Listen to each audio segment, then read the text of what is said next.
So, as you know, my name is Zainab and this is Alia. She's my teammate.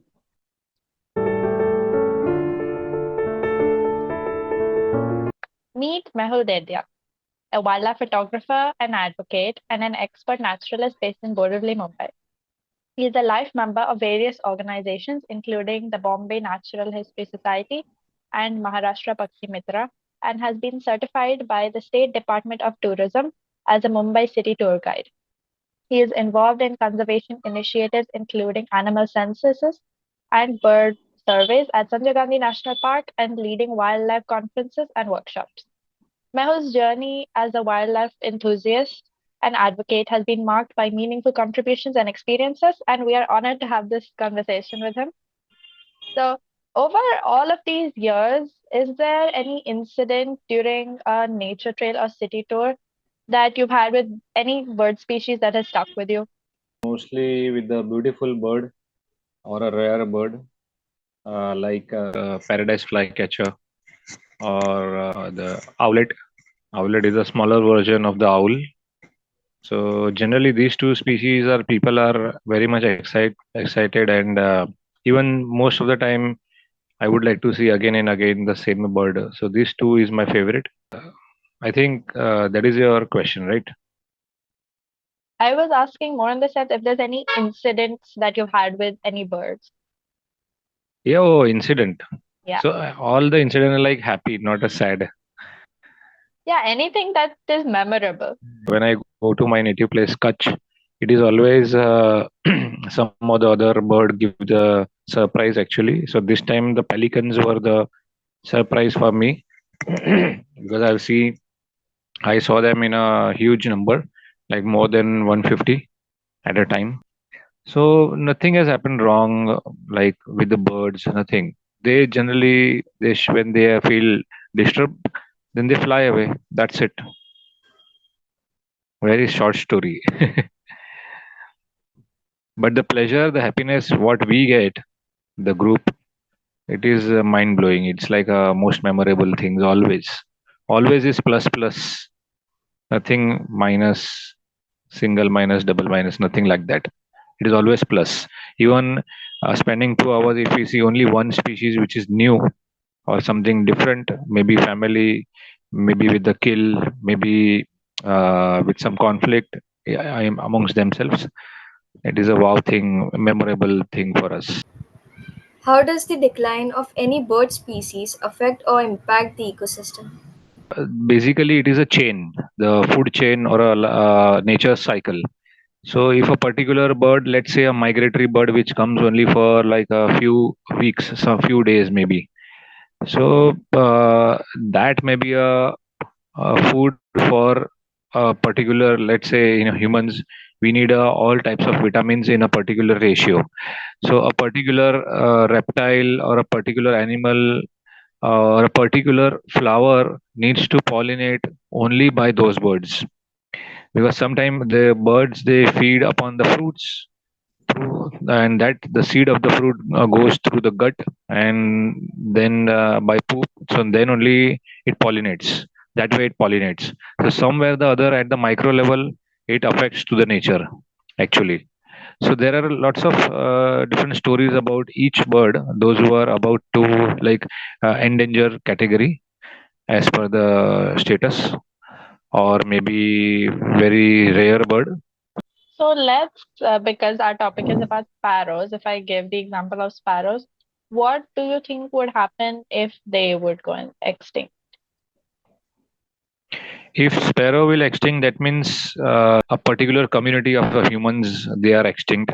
In short, it's a chain because sparrow feeds upon insects, uh, caterpillars. Okay, so they are not only the grain eaters; they are not a pure vegetarian basically.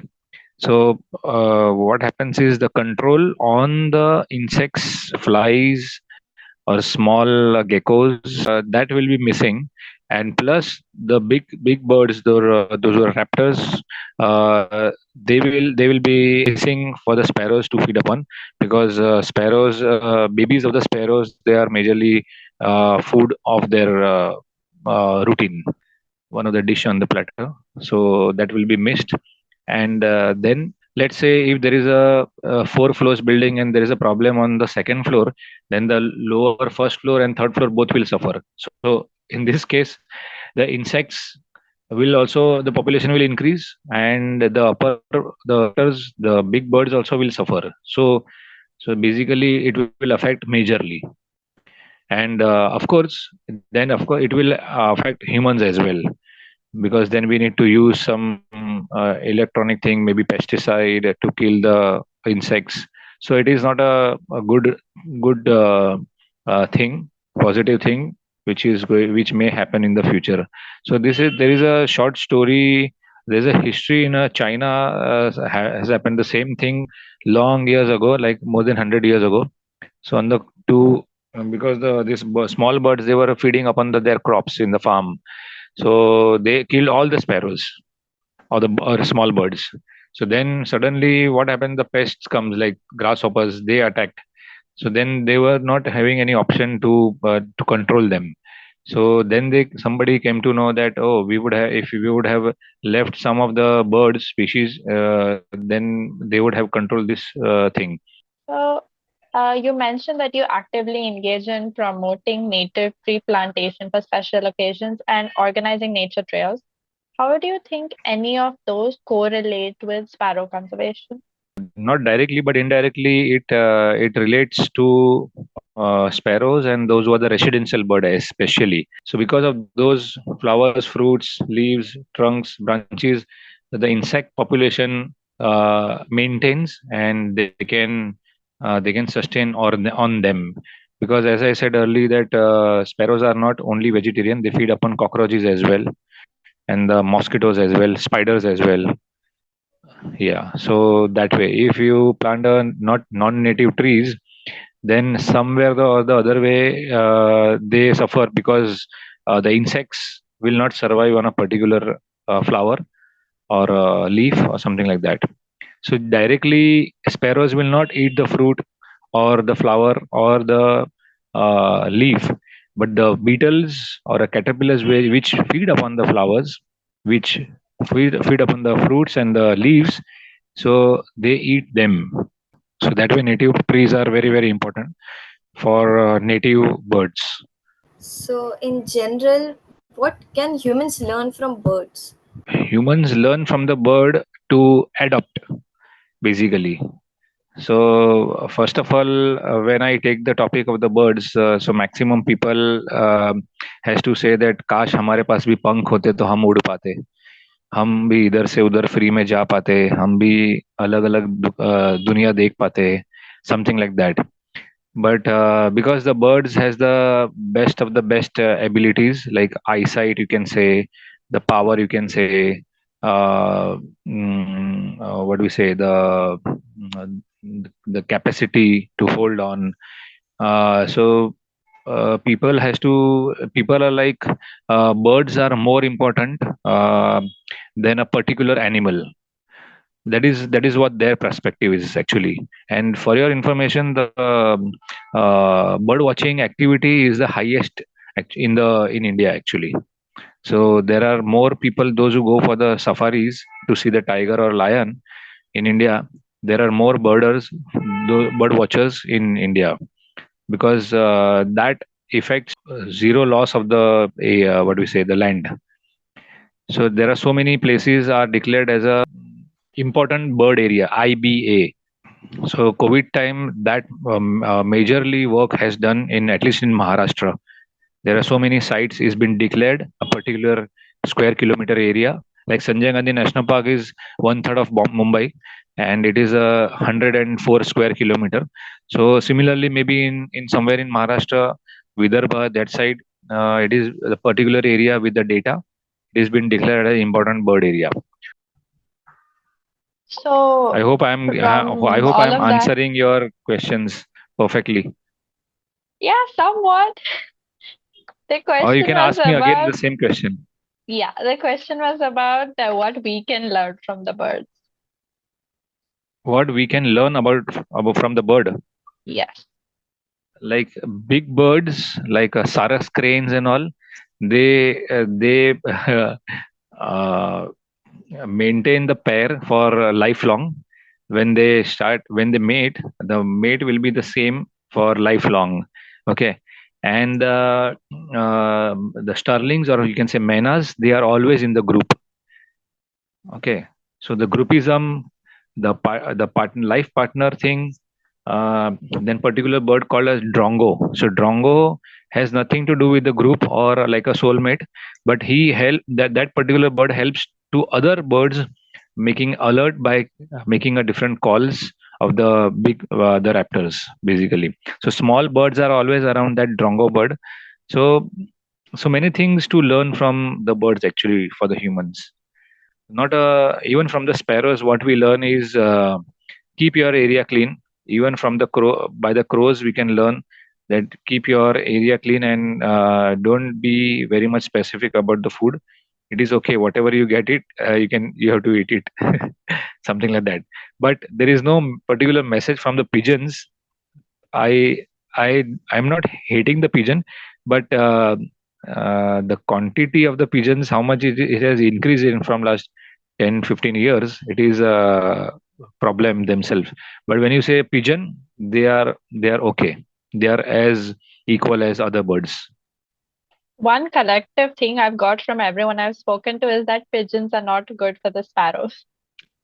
But the why? Because that particular species is pampered by humans. So ultimately, the blame goes to the humans only. If you don't feed them with the extra food or over food, day and evening, so that automatically it will be in control actually. But there is no law. That is why everybody has a freedom to feed them. There was a fine uh, by the municipality of Mumbai.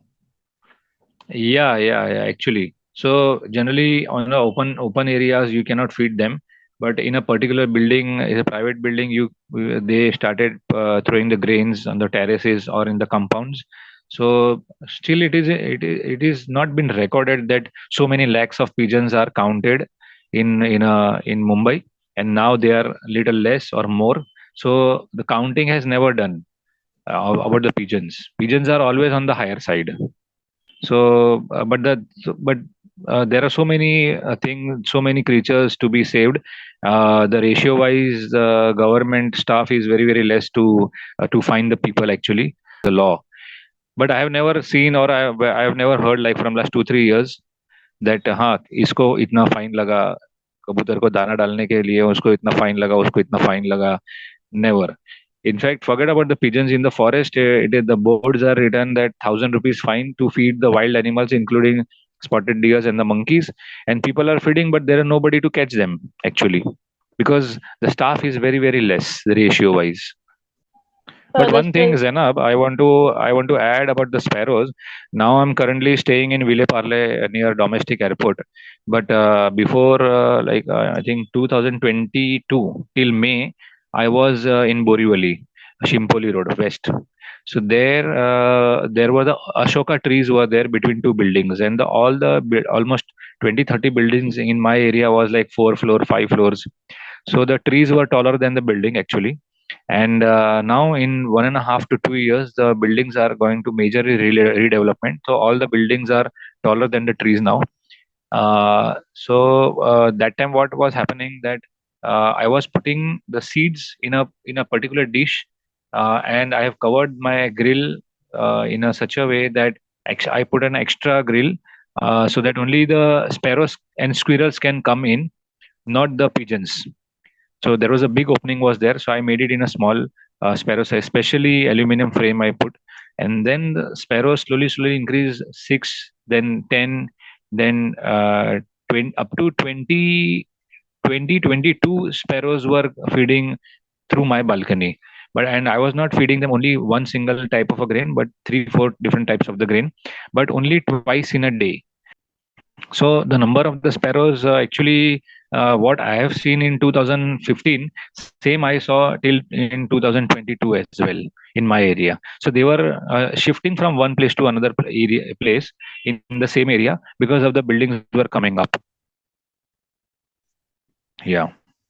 So generally, what I understand is because of the mobile towers and the increasing of the human populations, it is not affecting that much for the sparrows.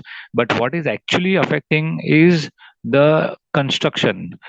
Earlier, the balconies and the windows were having some gaps.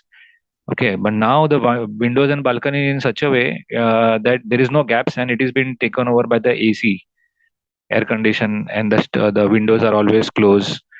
So earlier the windows were already open and almost no grills. If you see it 15, 20 years old building ago. So that is the major case. What would you encourage people to do to contribute to sparrow conservation? What I did and what happened to me in 2006. Till 2006, I was knowing only like few couple of birds, including the peacock. Okay, peacock, sparrow, pigeon, crow, quail. That's it. But there were already few birds. Already they were chirping and moving here and there silently on the nearby buildings in particular season. But I was not that much observant or curious to hear them because I was not knowing anything about them. So I suggest people to come into the forest. Plus, they should go to different areas to see other birds. Then automatically they will get the value of the sparrows because everywhere we speak about the birds, how the ecosystem works. Then people will come to know the what is the importance of each bird in each habitat, whether it is a passage migrant or a long distance migrant or a residential bird. That is what I believe, and that is what has happened with me. So earlier the kadi patta pe jo caterpillar aata tha, curry leaves into my balcony kitchen department. So I used to cut the leaf with the scissor and holding with the clip, and I used to just leave that leaf with the caterpillar from second floor. But actually, that those types of caterpillars are the food of the sparrows. Actually, so if I say directly to both of you, okay, look on the curry patta and don't do that. So you guys will still will do it, not do it. But when you see other birds, you will get the value of a sparrow or a pigeon. That is what my suggestion is. Save some money, save some time. Don't see 2 3 movies in a year. So that particular time and money you can save and you can invest into such nature's wonder. So not only the birds, with birds you will see other creatures as well. So it is a worth for your time and money in a particular season. Yeah. I think that's it, unless you have anything else to add. There is always debate happens amongst our senior people that why to feed any of the bird, whether it is a residential bird or a migratory bird. My thought is, yes, we should feed them because natural food is not actually very much available compared to the scenario what is happening in Mumbai. Major areas is been taken over by humans or destroyed by humans, I should say. Not like a selfish motive, it is a natural procedure, natural thing. But then sparrows are depend upon the artificial food majorly. So we should feed them. It's like a help for them. So when they feel hungry, obviously they will feed upon the seeds. But so if they want to go from one area to another area, they will search for their food. So partially we should feed them. At least we should put the water at least. Otherwise, what will happen? It will be like a desert area. Sparrow will be missed. Pigeons or the major birds will be missed. If you don't feed them, the pigeons, it's okay. They can survive some or the other way, and even the sparrows. But about the seeds, we should help them.